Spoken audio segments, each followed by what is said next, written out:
అందలం పైన కూర్చున్నా కానీ, అందనంత స్థితిలో నీ ఉన్నా కానీ, అందలం పైన కూర్చున్నా కానీ, అందనంత స్థితిలో నీ ఉన్నా కానీ, కన్ను మూయడం ఖాయం, నిన్ను మోయడం ఖాయం, కన్ను మూయడం ఖాయం, నిన్ను మోయడం ఖాయం. కళ్ళు తెరుచుకో నేస్తమా,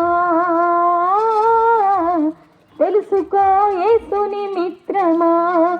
కళ్ళు తెరుచుకో నేస్తమా, తెలుసుకో యేసుని మిత్రమా.